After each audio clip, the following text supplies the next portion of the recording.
al libro de Levíticos. Levítico capítulo 21. Vamos a estar leyendo en el versículo 18 al 22. El tabernáculo de Moisés es nuestra serie. Ya estamos entrando en el cuarto mes de esta serie. Ya nos falta poco, creo que a finales de abril vamos a estar terminando esta serie y por supuesto arrancando otra para el mes de mayo. Nuestro tema de hoy se titula Requisitos del sacerdocio. Ese es el tema que vamos a ver. Requisitos del sacerdocio.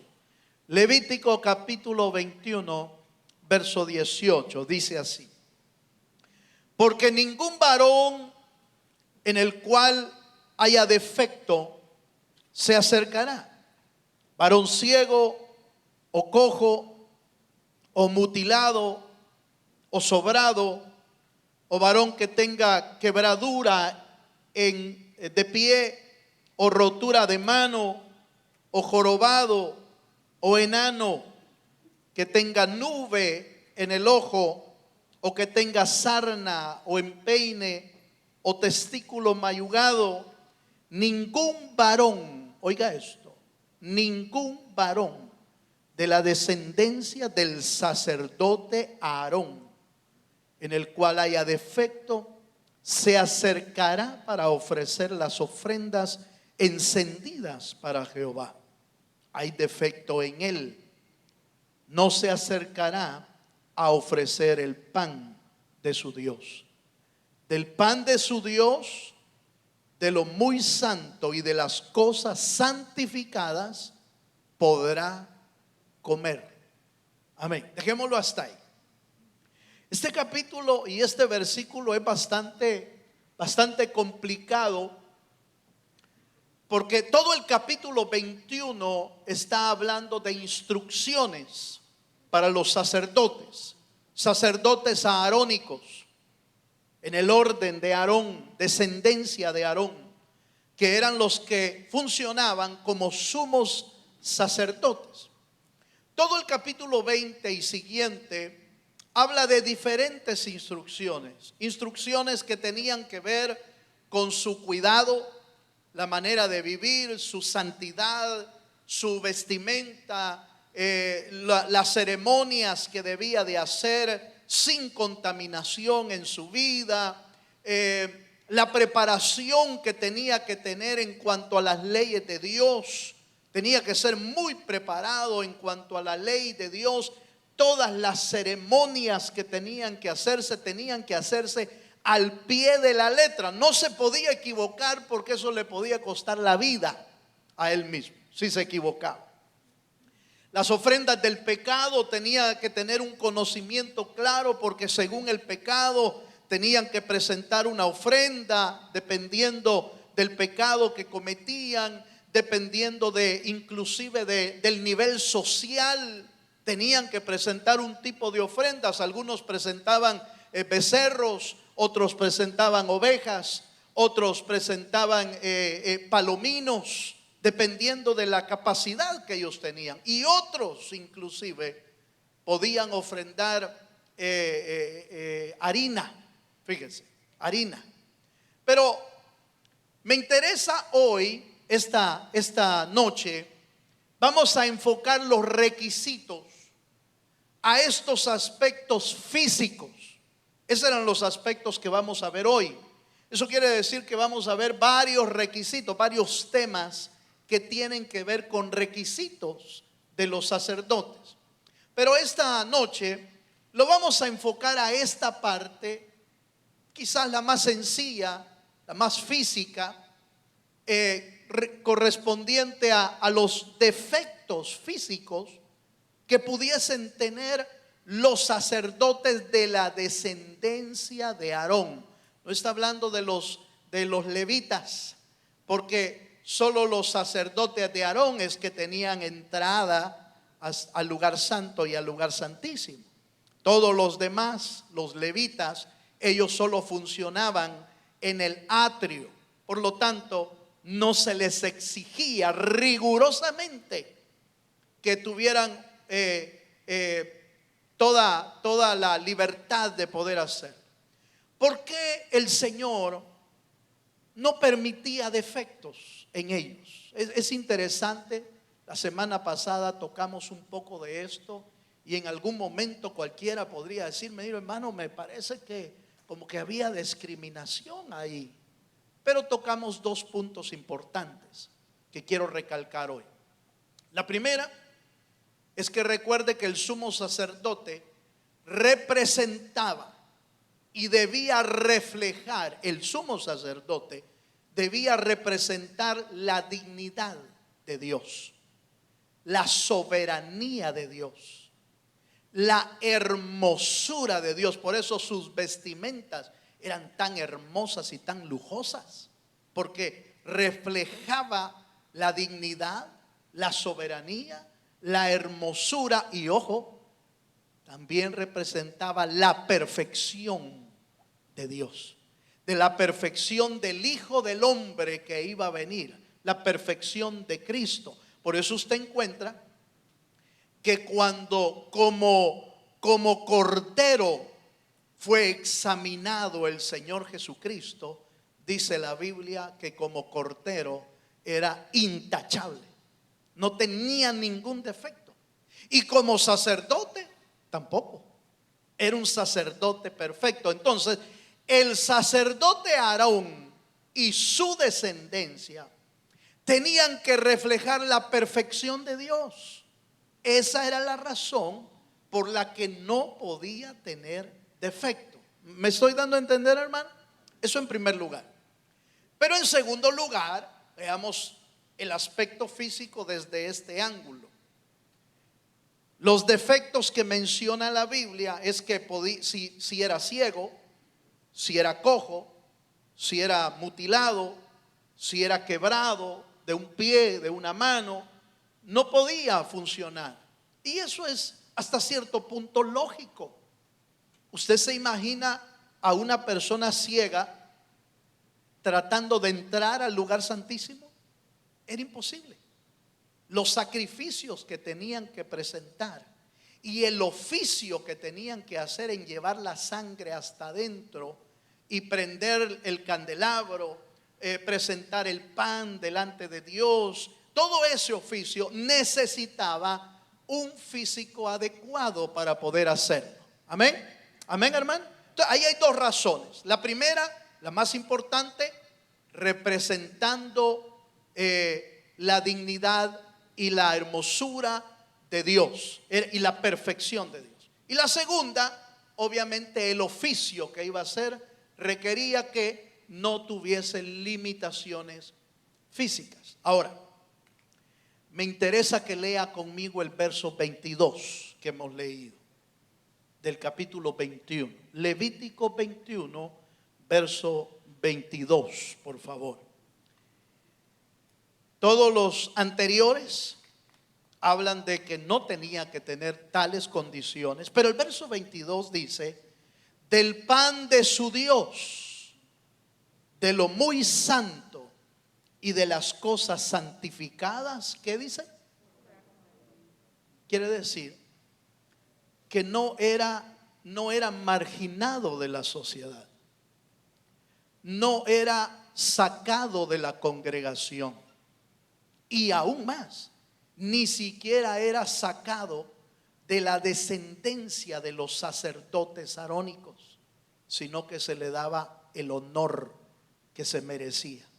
Podía comer de lo más santo, del pan de Dios, podía participar. ¿Qué quiere decir eso? Que Dios jamás lo discriminó, jamás lo marginó y jamás lo hizo a un lado.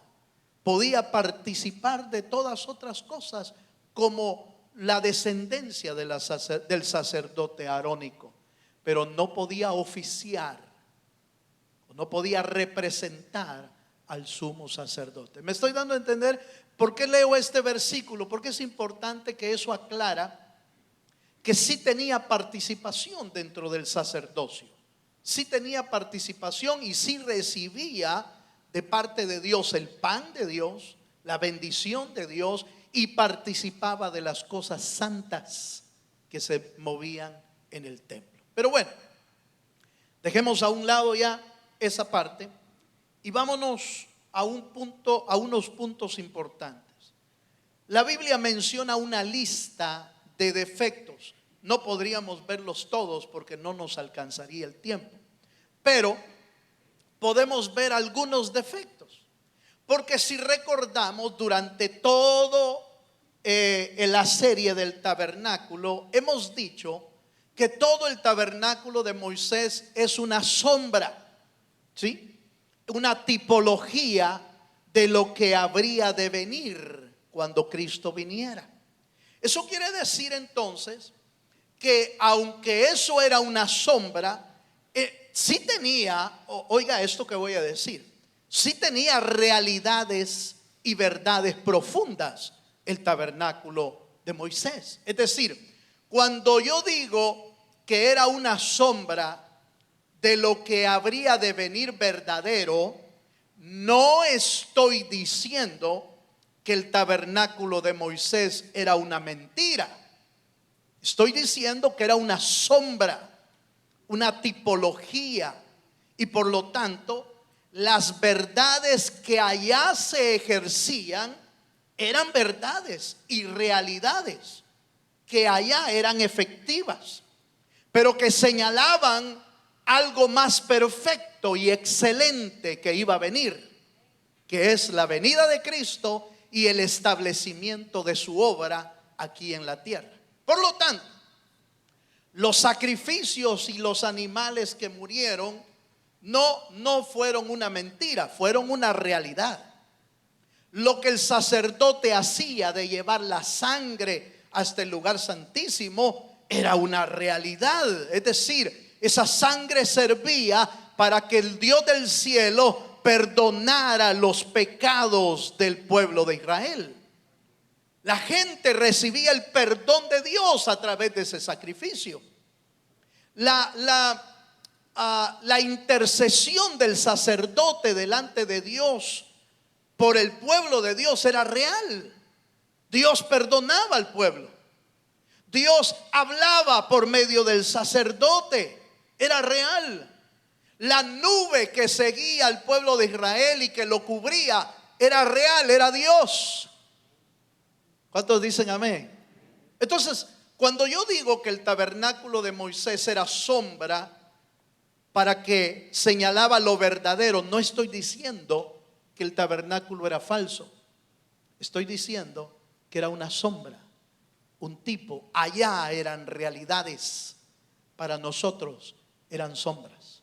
Dele un fuerte aplauso al Señor si me logró entender lo que le dije. Vaya. Ahora bien, retomemos nuestro tema. Si los defectos entonces del sacerdote le impedían ejercer delante de Dios, y si los defectos son una figura y un tipo, entonces tiene que ver con nosotros también. ¿Sí? Tomemos por lo menos de esa lista, tomemos 4 defectos que usted no tiene que tener. Porque la Biblia dice que usted es sacerdote del Dios el Padre. ¿Cuántos son sacerdotes aquí? Levanten la mano los que son sacerdotes de Dios. Si usted es sacerdote de Dios, usted no puede tener estos defectos. ¿Por qué? Porque si usted tiene estos defectos, no va a poder servir en la obra de Dios. Ahora, hermano, pero no, si yo no tengo nada en el pie. No, apliquémoslo espiritualmente. Porque no se trata de lo físico, se trata de lo que hay en el alma a veces que nos impide servir a Dios. Y si usted descubre algo esta noche que le está impidiendo servir al Señor, hoy pasa por aquí nuestro Señor Jesucristo, que puede sanar toda enfermedad del alma de su vida para poderlo meter en el lugar santísimo y pueda ejercer la obra de Dios. Amén. Veamos uno de ellos, el primero y quizás uno de los más importantes. La Biblia dice en Levíticos que no podía ser ciego. ¿Qué tiene que ver la ceguera con nosotros? ¿Qué entendemos por un ciego? Por alguien que no puede ver. Pero ¿habrán ciegos espirituales? Hermano, pero de a montón. En El Salvador dirían hasta para tirar a la garduña. Es decir, así como para regalado. Ciegos espirituales. Cuando Jesús vino a la tierra, se topó con una cúpula de religiosos que estaban ciegos. Y el Señor les dijo, ¿cómo un ciego puede guiar a otro ciego? Y le estaba diciendo a los levitas, le estaba diciendo, perdón, a los fariseos, a los sacerdotes de ese tiempo, ¿cómo un ciego puede guiar a otro ciego? Quiere decir que hay cegueras espirituales que nos impiden servirle al Señor. ¿Por qué? Porque no vemos, porque no comprendemos las verdades de Dios. Creemos, hermano, que estamos aquí en la tierra para pasar el rato nada más y que lo más importante son las cosas terrenales. ¿Sabe qué es lo que pasa? No está viendo bien. No está logrando entender ni ver las cosas más importantes. ¿Se acuerda que hace poco en nuestro congreso que tuvimos dijimos que ahí es importante poner la mirada en las cosas de arriba? Pero ¿cómo se pone la mirada en las cosas de arriba? ¿Hay que vivir viendo hacia el cielo? No, está hablando de las cosas espirituales, poniendo nuestra mirada en las cosas de arriba, de donde también vendrá nuestro Salvador Jesucristo. Necesitamos aprender a ver las cosas de Dios. Entonces veamos algunos pasajes que nos van a dar un ejemplo claro de lo trágico que es cuando no se puede ver espiritualmente. Primer libro de Samuel, capítulo 3, versículo 1 y 2. Voy a ponerle dos ejemplos del Antiguo Testamento que está hablando también de cosas espirituales, físicas y espirituales a la vez. Primer libro de Samuel, capítulo 3, verso 1 y 2 dice: y el joven Samuel ministraba a Jehová en presencia de Elí. Y oiga esto, y la palabra de Jehová escaseaba en aquellos días y no había visión con frecuencia.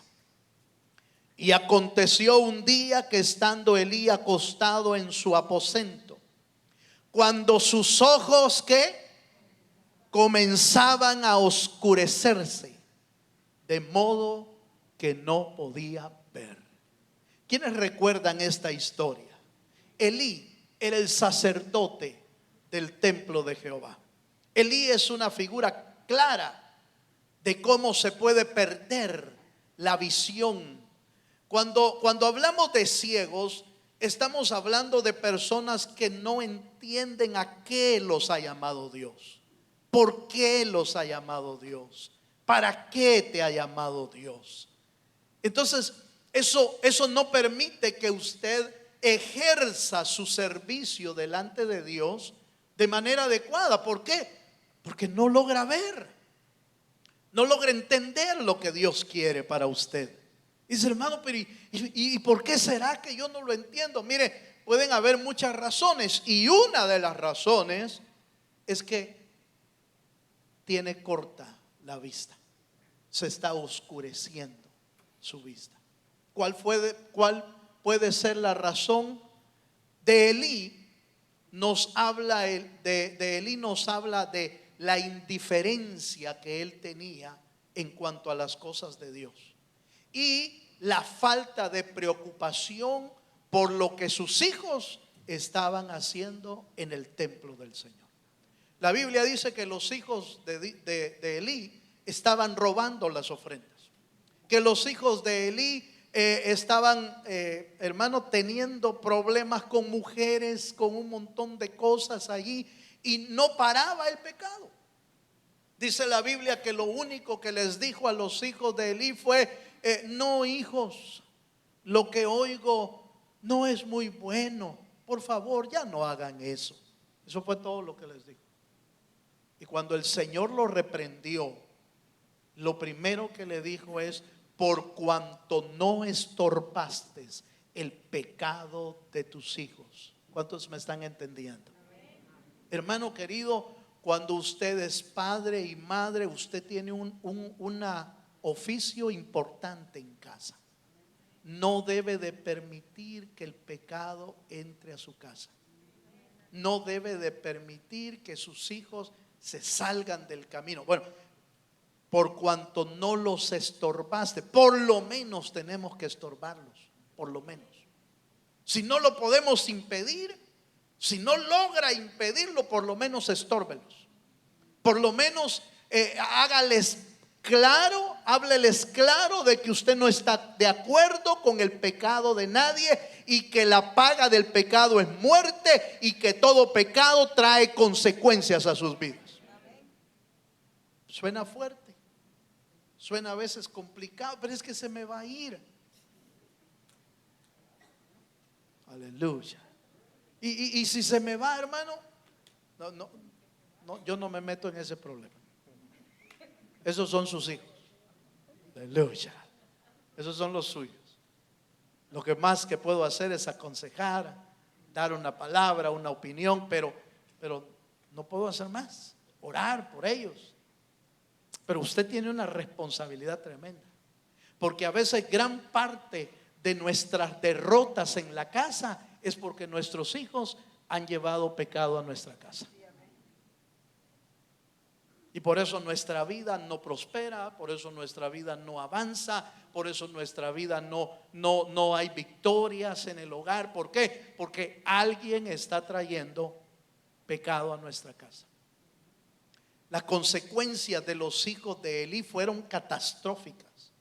No solamente murieron los hijos de Elí como parte de una sentencia de Dios, sino que Elí mismo fue arrancado del sacerdocio y toda su descendencia fue quitada del sacerdocio de Dios. Fue tremendo. Perdió su oficio, perdió su posición, perdió su hermano, perdió el puesto que Dios le había dado, lo perdió. La ceguera, el no ver, hermano, las cosas espirituales, o ver con negligencia las cosas, o ver como que no pasa nada, ¿sí? Nadie se va a dar cuenta. Dios sí lo está viendo. Tenemos que ser cuidadosos cuando tiene que ver con nuestras casas, con nuestras familias. Pero veamos otro detalle. Jueces capítulo 16, veamos otro ejemplo. Si ese ejemplo dice: hermano, pero esa es casualidad. Bueno, veamos otro ejemplo trágico. Hoy sí va a ser algo así como trágico, hermano, esta cosa. Pero la pura misericordia es que Dios puede sanar toda ceguera en nuestra vida. Puede poner nuestros ojos en el autor y consumador de la fe. Jueces capítulo 16, verso 20 al 21 dice la historia de Sansón. Y le dijo: Sansón, los filisteos sobre ti. Y luego que despertó él de su sueño, se dijo: esta vez saldré como las otras y me escaparé. Pero él no sabía, oiga, que Jehová ya se había apartado de él. Mas los filisteos le echaron mano. Y lea ese pasaje, por favor. ¿Y le sacaron qué? El pecado te hace perder la vista. El pecado va a provocar que ya no puedas ver las cosas espirituales. El pecado te va a nublar la mente y los ojos. Sansón pecó y pecó. Hay creyentes que piensan que como Dios no actúa de inmediato, porque Dios es un Dios de misericordia. Y Dios dice: pero fíjese que no me pasa nada, hermano. Me voy a dar la vuelta al mundial y regreso, fíjese, y nada, bien fresquito. Sí. Dios suelta la pita, hermano. Suelta el lazo. Pero cuando la jala, a veces es trágico para nuestra vida. Eso fue lo que pasó con Sansón. Otra vez me voy a escapar. Siempre me libro de los filisteos. Soy libre otra vez. Se lo habían hecho una, otra, 3 veces. Y había salido libre. Siempre salía en victoria, libre. Pero un día Jehová se había apartado de él y permitió que el enemigo pudiera hacer lo que él quisiera. Le quitó la vista. Hermano, cuando usted y yo fallamos y pecamos, puede ser que no sucede nada de inmediato, pero un pecado llama a otro pecado, un abismo llama a otro abismo.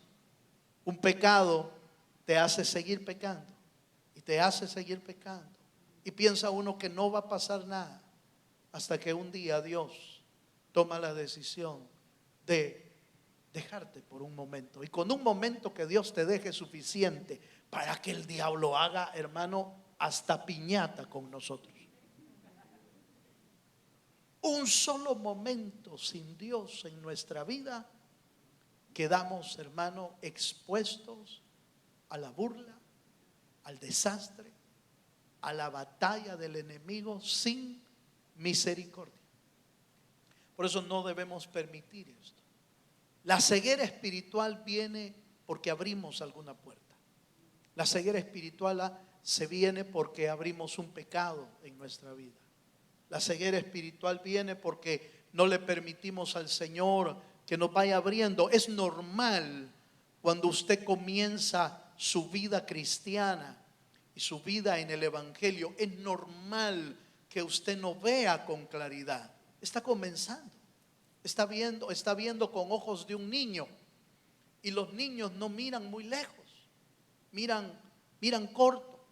Pero después de que usted va caminando y teniendo experiencias con Dios, Dios le va abriendo los ojos, le va abriendo el entendimiento, va entendiendo sus verdades, va entendiendo su voluntad, va entendiendo a qué lo ha llamado el Señor, va entendiendo, hermano, que nuestra vida es necesitada de Dios todos los días. Va entendiendo que nuestra prioridad debe de ser el Señor. No, el Señor y su obra, hermano, no es algo que debemos tener en nuestro corazón allá alejado. Más bien, el Señor es el primero que debe de estar sentado en las telas de nuestro corazón. Pero eso solo se va comprendiendo a medida que usted va avanzando. Le van abriendo los ojos, le van abriendo el entendimiento. Pero el pecado, la negligencia espiritual, empieza a cerrarle y a nublarle la vista, de tal manera que puede terminar uno como Elí. En sus días se estaba oscureciendo su vista ya, y no había visión. Hablando de la obra de Dios, no había visión en ese tiempo. ¿Cuántos dicen amén, hermano? Entonces, un sacerdote que no mira con claridad no puede funcionar bien en la obra de Dios. No funciona, porque nunca sabe qué es lo que Dios quiere de él. Necesitamos que Dios abra nuestros ojos, como aquel ciego llamado Bartimeo. ¿Se acuerda que Dios puede hacer milagros, hermano? El ciego Bartimeo le abrieron los ojos. Le abrieron primero los ojos de la fe, porque empezó a gritar: Jesús, hijo de David, ten misericordia de mí. ¿Y cómo sabía que era hijo de David? ¿Cómo supo que Dios podía tener misericordia de él? Le abrió los ojos, y Dios puede abrirnos los ojos a nosotros si hemos perdido la visión, si hemos perdido claridad en las cosas espirituales. Que Dios nos abra los ojos hoy, porque no podemos seguir caminando de esa forma. Si queremos servirle a Dios con todo el corazón, necesitamos que Dios nos abra los ojos. Número 2, a ver si logro terminar aquí. Otro defecto que aparecía con los sacerdotes es el cojo. ¿Se acuerda? El cojo. ¿Quién es un cojo? Una persona que le cuesta caminar por alguna deficiencia en algunos de sus pies. Pero en el Nuevo Testamento hablar de cojos también tiene que ver con las personas que no caminan en rectitud como Dios quiere que caminemos. ¿Cómo se mira un cojo espiritual? Uno que no camina recto, uno que camina de lado, o que camina en zigzag, o camina como el cangrejo. ¿Ha visto el cangrejo cómo camina? No se sabe si va para adelante o va para atrás, hermano, porque va como de lado, va. Los creyentes cojos nunca van para adelante, van para un lado, siempre se salen de la tangente, se salen del camino, no caminan en rectitud. Déjenme darle unos ejemplos. Malaquías 1:13. Aquí hay unos que no caminaban en rectitud. De repente tiene que ver alguno por aquí. Aleluya. Malaquías 1:13. Miren lo que dice. Habéis además dicho: oh, qué fastidio es esto, y me despreciáis, dice Jehová de los ejércitos, y trajisteis lo hurtado, o cojo, o enfermo, y presentasteis ofrendas. ¿Aceptaré yo eso de vuestra mano? Dice Jehová.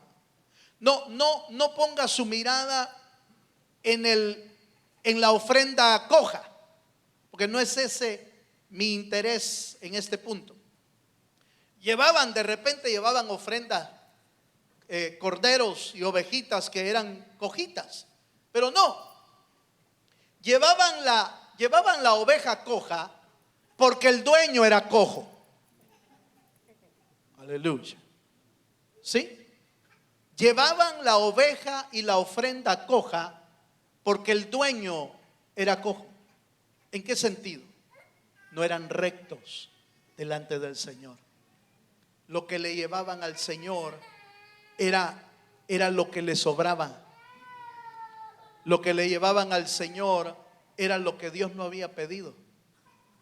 Lo que le llevaban al Señor era lo enfermo, lo que estaba por morir. Escogían lo peor del ganado y lo llevaban a la presencia de Dios. Llevaban la cojita, la ciega, otra vez, los mismos defectos. Pero llevaban eso porque el defecto no estaba en la ofrenda. El defecto estaba en el corazón del que lo llevaba. ¿Sí me estoy dando a entender?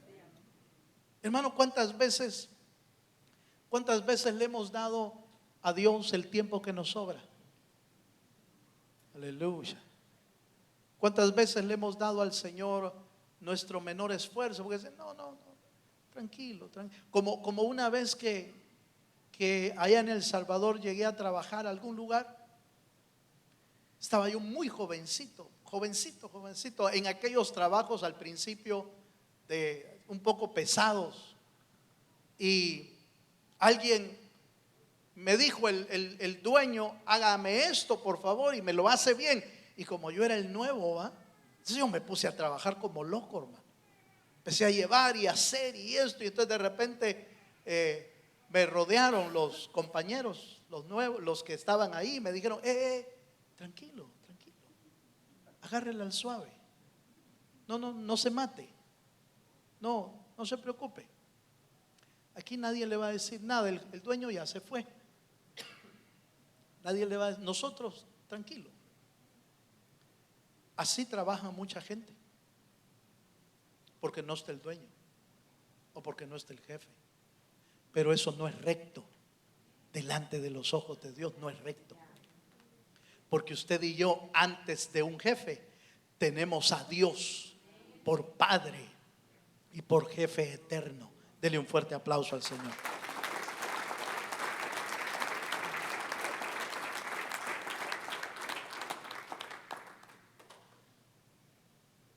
¿Qué le quiero decir entonces?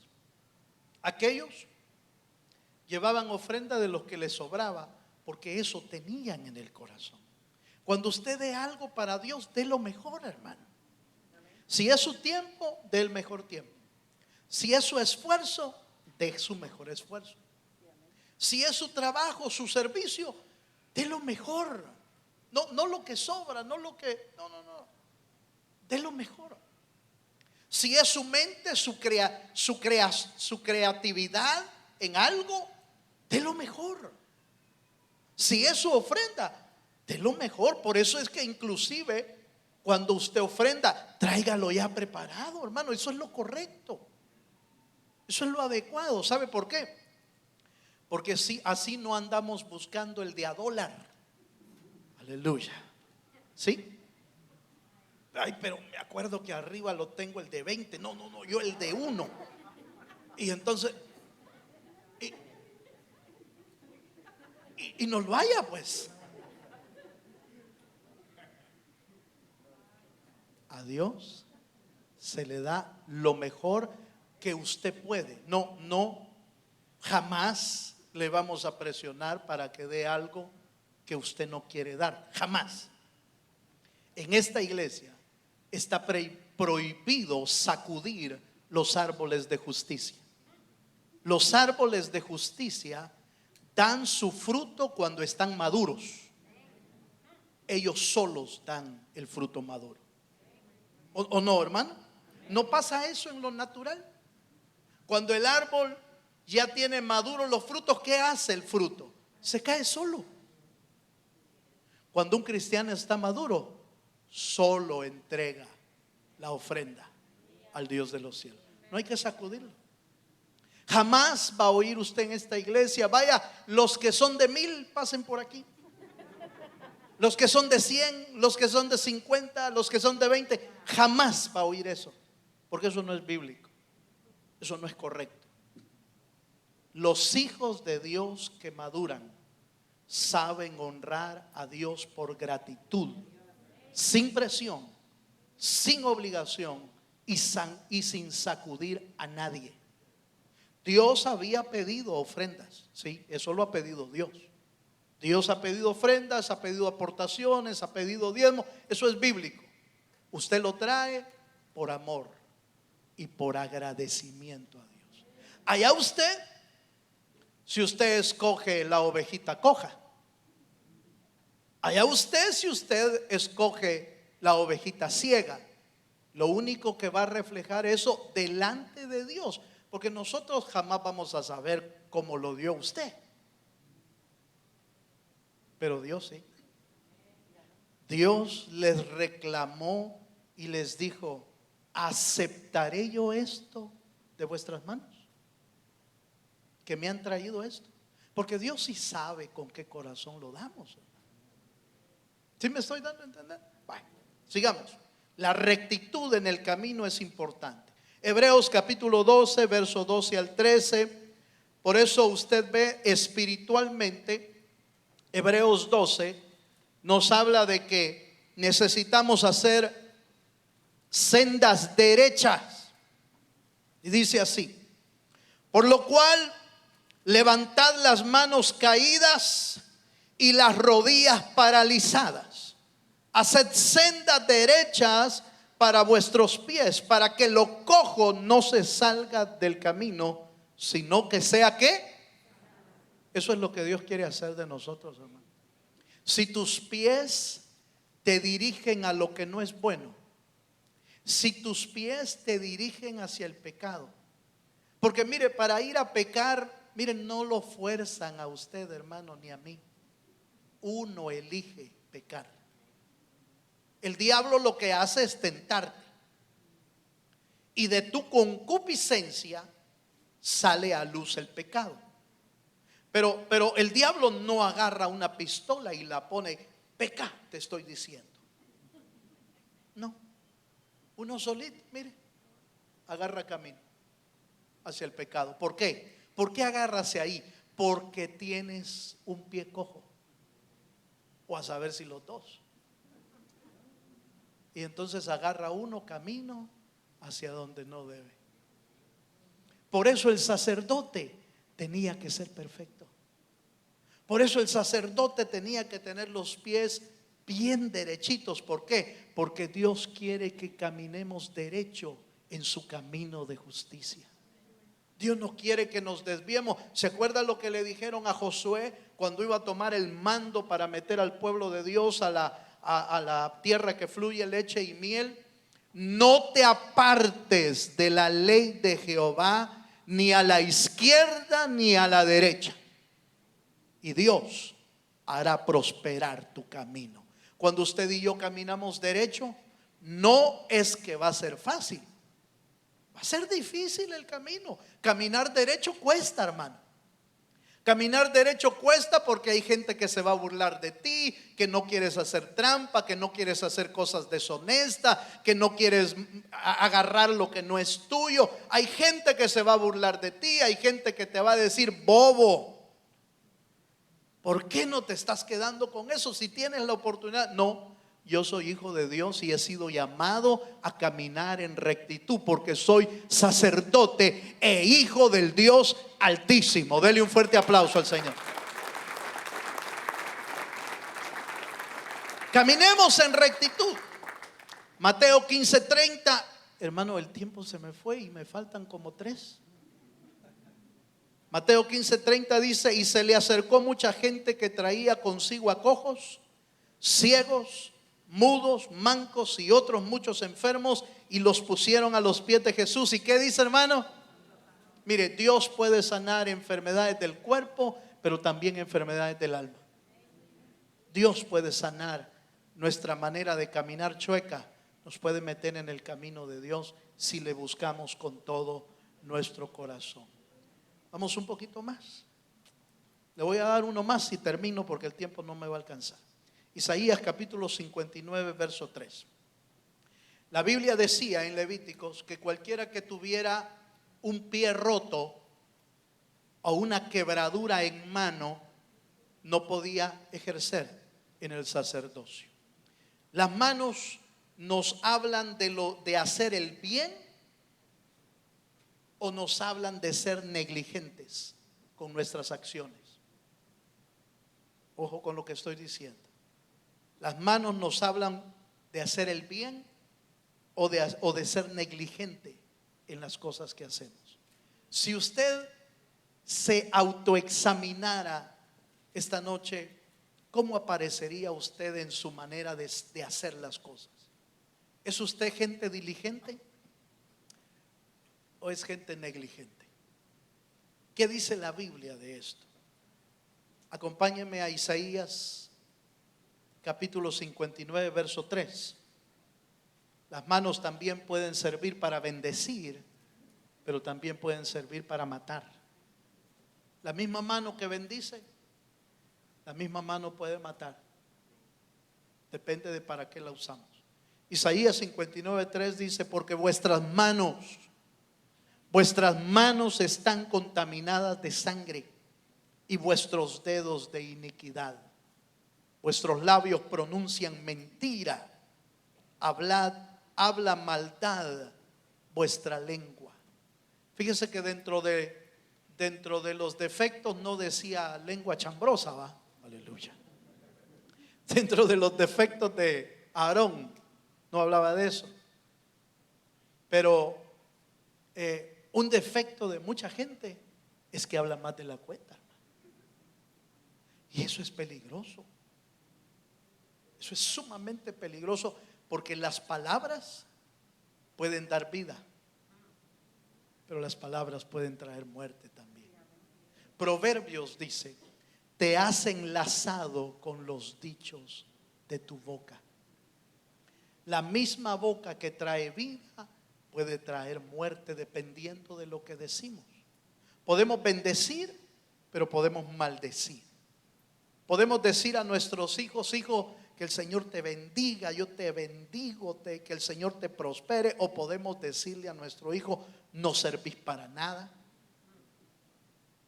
todo lo que haces no te sale bien, es que eres un inútil. ¿Sabe qué estamos haciendo? Estamos maldiciendo a nuestros hijos con nuestras propias palabras. Y esas palabras dichas por una persona que tiene autoridad, es decir, un padre y una madre, tienen un efecto catastrófico en la vida de un hijo o en la vida de una hija. ¿Por qué? Porque te pusieron por sacerdote de la casa. Y el sacerdote de la casa tenía la función de bendecir al pueblo, no de maldecirlo. Usted no ve al sacerdote de Dios, a Aarón, o a los sacerdotes, nunca maldecían al pueblo, jamás maldecían al pueblo. Siempre era bendición. Ahora, pero el día en que decían de parte de Dios, eso es de parte de Dios. Alguna sentencia de parte de Dios, o alguna palabra profética que iba a ser difícil para el pueblo de Israel. Sí, pero eso venía de Dios. Pero la orden del sacerdote era bendecir al pueblo de Israel. Por eso, cuando aquel profeta, ¿se acuerda usted el profeta Balaam? Que fue comprado por Balac para que fuera a maldecir al pueblo de Israel. Le pagaron, era profeta y le pagaron. Y se fue Balaam a querer maldecir al pueblo de Israel. Pero cuando quería profetizar maldición, ¿sabe qué salía? Salía bendición para el pueblo de Israel. Porque nadie puede maldecir lo que Dios ya bendijo. Si Dios te bendijo, no hay nadie que te pueda maldecir. Aleluya. Pero en el caso de los hijos estamos hablando de una autoridad. Y toda palabra tiene un efecto. Sí, un pastor puede maldecir, sí, pero no lo pusieron para eso. Lo pusieron para bendecir. Pero ningún pastor debería de maldecir a nadie. Aunque tenga que despedirlo, despídalo en paz mejor, de todos modos. ¿Y qué va a hacer pues? Que se vaya en paz y que se vaya con bendición. No hay problema. Dios sabrá lo que está haciendo. Pero nadie, usted como padre, jamás maldiga a sus hijos. Jamás. Porque se lo pueden cobrar caro también a usted.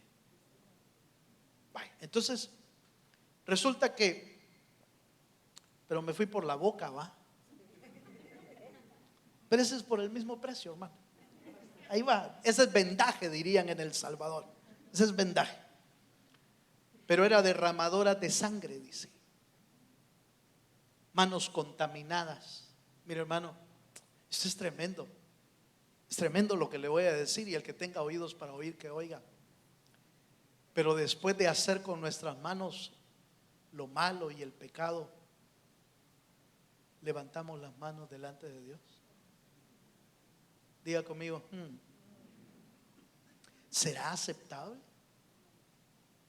Esas manos, porque la Biblia dice que levantemos nuestras manos, eso es una realidad, pero dice levantemos nuestras manos santas. ¿Quién subirá al monte de Jehová? ¿El qué dice, hermano? El limpio de manos y de corazón puro. Quiere decir que cuando usted venga a la casa del Señor y se acuerda, hermano, y se acuerda que usted hizo algo malo, póngase a cuentas primero. Si es que tenemos esa oportunidad, podemos ir a la presencia de Dios y Señor, perdóname. Yo no quiero levantar manos contaminadas, quiero levantar mis manos santas delante de ti. Si pequé, Señor, perdóname, voy a ir al altar primero a buscar al Dios de los cielos. Amén, hermano. Y por último, Proverbios capítulo 10, verso 4, y termino con esto. Proverbios 10, 4 dice: la mano negligente empobrece, mas la mano de los diligentes, ¿qué dice, hermano? Enriquece. Las manos de aquellos que hacen el bien, las manos de aquellos que son laboriosos, las manos de aquellos que están limpias, las manos de aquellos que son de ayuda, las manos de aquellos que están listas para sostener a alguien, siempre van a ser benditas de parte de Dios cuando hacemos el bien. Pero ojo, no es el bien el que nos va a salvar, es Cristo el que salva. Y lo que haces con tus manos es producto de la salvación que tienes en tu corazón.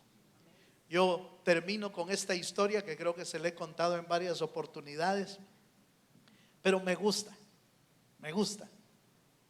la de aquella historia de aquel carro, un pickup, era una troca, dirían aquí, ¿va? Un pickup que se había quedado y el pobre conductor y dueño estaba empujando solo. Y nosotros éramos de los del barrio, de los muchachitos del barrio que jugábamos pelota en la calle. Y al ver al Señor empujar el carro, todos los que estábamos jugando pelota ahí, una chamusca, un partidito en la calle, dijimos: ayudémosle para que pase rápido y sigamos jugando. Y entonces nos dirigimos todos a ayudar. Pero yo me fijé que en lo que íbamos empujando, unos realmente iban empujando el carro, otros solo llevaban la mano puesta, y otros más vivos se subían y se sentaban en la cama del pickup. Iban así.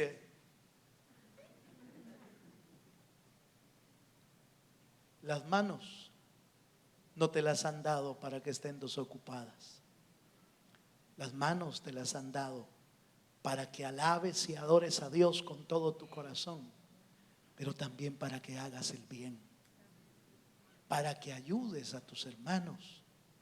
Como dice la Biblia, hermano, que hagamos el bien mayormente, dice, a los de la familia de la fe. ¿Quieres ser prosperado por Dios? Usa tus manos, santifícalas delante de Dios, ponlas al servicio del Señor, y todo lo que toques, dice el Salmo capítulo 1, y todo lo que toques, tus manos, será prosperado. Por eso es que muchos sacerdotes de Dios son sacerdotes, pero no funcionan, porque sus manos están contaminadas, porque sus manos son negligentes. Miran a la persona que necesita ayuda, pero estamos en una sociedad tan apática y tan desinteresada de las necesidades de otro, que preferimos darnos la vuelta y no ayudar. Y eso es pecado. Hermano, ¿será que es pecado? El que sabe hacer lo bueno y no lo hace, ¿le es qué dice la Biblia? Le es pecado. Póngase de pie porque ya lo vi asustado. Póngase de pie.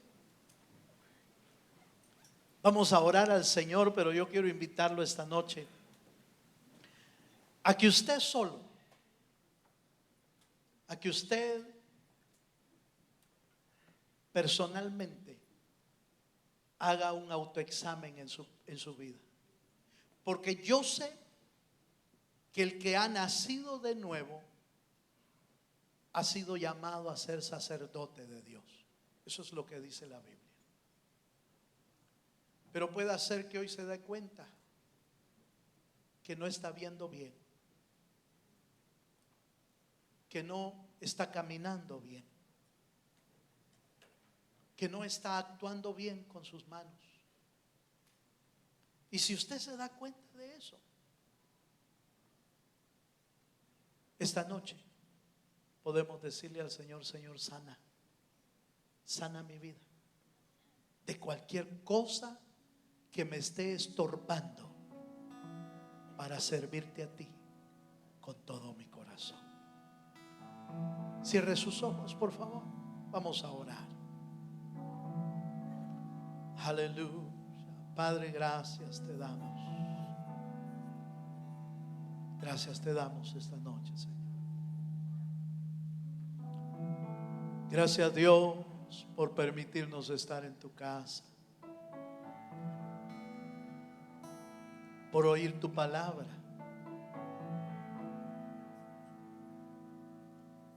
Por permitirnos, Señor, encontrarnos contigo. Hoy necesitamos que tú nos sanes, que tú puedas sanar nuestra alma de todo lo que impide,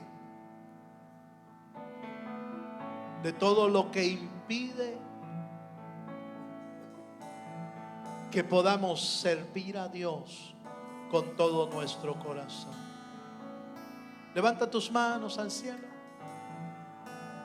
Aleluya. Señor, sana nuestra vida espiritual, sana nuestra alma, sana nuestro corazón, sana nuestra vida. Si hay cosas que nos están impidiendo hacer tu obra, en el nombre de Jesús, en el nombre de Jesús, Padre, en tu nombre ministra sanidad, Señor. Ministra sanidad en el alma, Señor. Renunciamos a toda ceguera. Todo lo que soy, Señor. Renunciamos, Señor, a caminar, yo quiero a caminar sin rumbo, sin dirección, a caminar fuera de tus caminos. Endereza nuestros pasos. Quebranta mi vida. Endereza nuestros pasos, Señor. En el nombre de Jesucristo. Todo lo que soy, Señor. Hable con Dios esta noche, hermano. Hable con Dios y dile a Él: Señor, sana mis ojos, sana mis manos, sana mis pies. Quebranta mi vida. En el nombre de Jesucristo. Aleluya. Que yo crezca, Señor, todo cuanto en ti, en tu presencia. Pero que mi humanidad vaya descendiendo en tu presencia. Quebranta mi corazón, quebranta mi vida. Aleluya. Te entrego mi voluntad. Que Dios enderece tus pasos a ti esta noche, en el nombre de Jesucristo. Soy, Señor, si usted puede creerlo, Dios puede sanar tu alma.